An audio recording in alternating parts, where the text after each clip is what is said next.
Yeah, so today we're looking at what some call Adam Christology. It's another way to interpret and understand what Paul is saying in Philippians chapter 2. You're using here the RSV from the subtitle there, Imitating Christ's Humility, Shining as Lights in the World. The last part there about Timothy. The context here is sort of lost by the fact that for millennia now, people have taken the words of Paul when it comes to verses 6 to 11, popularly called as the Carmen Christi or the Hymn of Christ, that it's a favorite of Trinitarians pointing to Jesus being God in the flesh. And this passage is also a favorite of many Unitarians who believe Jesus pre-existed. For the longest time now, back to I think to the 60s, many Trinitarian scholars of note have actually proposed a different understanding of this passage. So people like some Catholics, Raymond Brown was a famous Catholic scholar, and some recent so-called evangelical scholars, we quote James Dunn, the late James Dunn, a lot. So they offer a sort of different perspective on this passage in Philippians 2.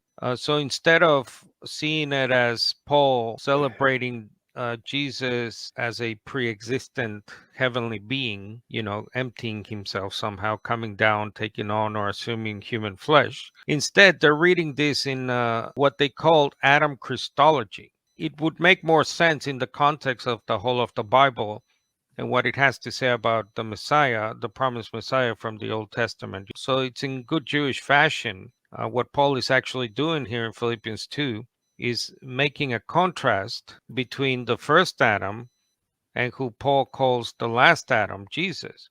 We know that Paul oftentimes compares Christ with Adam, Romans 5 from 1 Corinthians 15. If Paul is talking about some type of pre-existence for Jesus here, breaks down Paul's overall understanding of Jesus as the last Adam or the second Adam, if you will. So first thing is that context is king in everything. That's why the whole of the chapter of Philippians 2 is about humility. It's about this theme which runs constant through Paul's letters about unity, in the spirit, the one faith, etc. So it would be certainly odd for Paul to suddenly throw in the middle of Philippians 2 this thing about, oh, actually, by the way, fellas, ladies, he was God who became man, and it just destroys the whole context here. So now let's look at it in this way, right? So adopt the same attitude as that of Christ, Messiah Jesus, who, existing in the form of God, did not consider equality with God as something to be exploited. Now, some translations rendered the Greek here as a past tense. In other words, he was in the form of God, which feeds into the incarnation myth that says Paul was referring to Christ before his birth. The tense of the Greek there is a present tense, while existing in the form of God. Obviously, talking about the historical Jesus, the Messiah, the Jesus who lived, right, during his ministry, during the days of his ministry. He's not going back to some time before time, to some time before Jesus came along, bringing in this totally out of context notion that he was actually some pre-existent being who came into flesh. So that's not the meaning there. So it's clear from both the context and, again, verse 5 has in mind the human historical person. So that Jesus is who all Christians are supposed to model their behavior and mindset upon. That Jesus. I mean, think about it, Fred. Can you explain to me how I can have the mindset of some pre-existent being, whether it was the second person of a Trinity or some angel or whatever? How do we do that? How do we learn from that? Now, with this in mind, let's continue through this Philippians passage, right? To see the contrast Paul makes with the first human, Adam, and then the Christ, the Messiah, right? So first, Jesus existed in the form of God, present tense, and by that, it means that he looked, sounded, acted like God during his ministry. So similarly, the first Adam, he's made in the image of God. So he was originally made that way, right? And obviously without sin, with the authority to rule creation, and that's why he made us. That's why he made Adam, by the way, to rule creation. That's what the Genesis account says. Now, it's interesting that in the New Testament, the words form and image are used as near synonyms. So you have Colossians 1:15, 3:10, 2 Corinthians 4:4, morphe, the Greek, and icon are synonymous. And then you check out the lexicons, Thayer's lexicon on that word translated form, the form by which a person or thing strikes the vision, the external appearance. Children are said to reflect, guess what? The form of their parents. So that's all it means. It has no type of pre-existent connotation to it. It's synonymous with image. And you'll see that the Greek translation, the LXX, actually translates the Hebrew word for image both as morphe and icon in different contexts. So that is also very interesting. In Daniel 3:19, Genesis 1:26 and 27. The Greek verifies that as well about the Hebrew word. Now, the second part here, Jesus refused to grasp at equality with God. In other words, to be godlike. Now, Adam, in contrast, did grasp at being like God back in Genesis 1 and would have even reached out to take of the tree of life, as Genesis 3:22 says. So that's the contrast. Paul says that Jesus emptied himself, did not use his God-given authority to rule when he came. He didn't just destroy the Roman emperor, subjugate the nations. No, he didn't. Whereas Adam was originally made to rule creation, but he wanted more. What did he want? Knowledge of good and evil. And that was the great fall. That's where it comes from. Jesus was made in the likeness of men or of humans. That is like any other mortal person. Philippians 2:7. In contrast, Adam desired to be God-like. That is immortal. He wanted eternal life. He wanted to take it. Jesus, says Paul, humbled himself.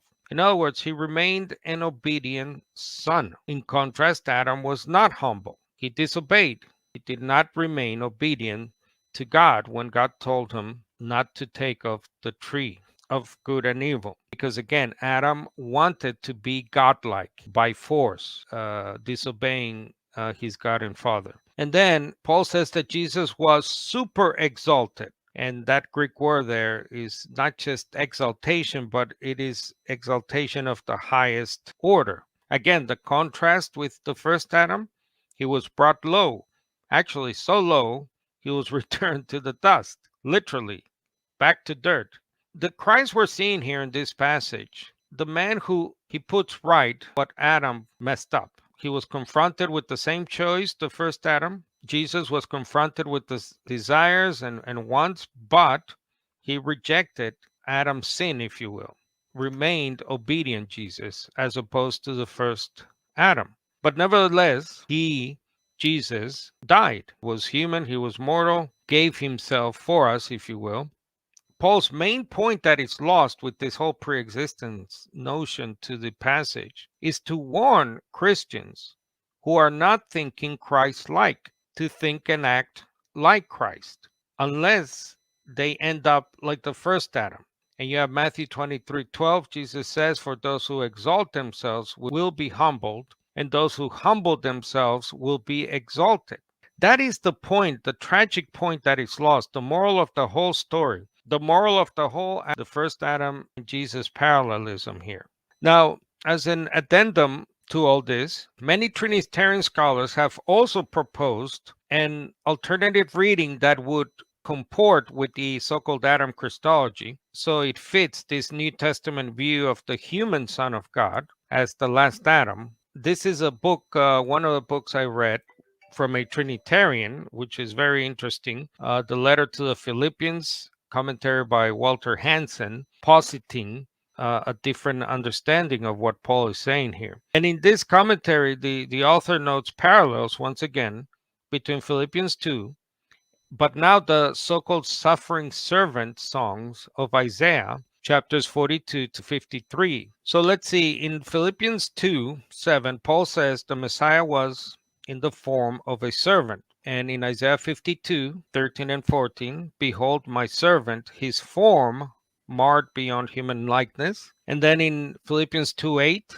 Paul says the Messiah humbled himself. Isaiah 53:8, in his humiliation, justice was denied him. Philippians 2:7 and 8, Paul says Jesus poured or emptied himself by becoming obedient to death. And the servant of Isaiah likewise says that he poured out his soul, himself, his person, his life, to death. Now, according to some dictionaries, the Greek phrase translated as emptied himself in Philippians 2:7, an exact translation of the Hebrew of that Isaiah 53 verse 12, where it says his soul, the servant, his soul or himself he poured out. So the use of the Isaiah text shows that the emptying in Philippians 2 simply means the surrender of life. He emptied himself. He poured out himself to death. He died. And I think Paul also uses a similar language. He is being poured out as a drink offering. 2 Timothy 4:6, I believe. For I am already being poured out as a drink offering. Similar language there. So it simply is an expression of death, of someone dying. Nothing to do with some pre-existence angle. So Paul was not saying that God or some pre-existent being became human.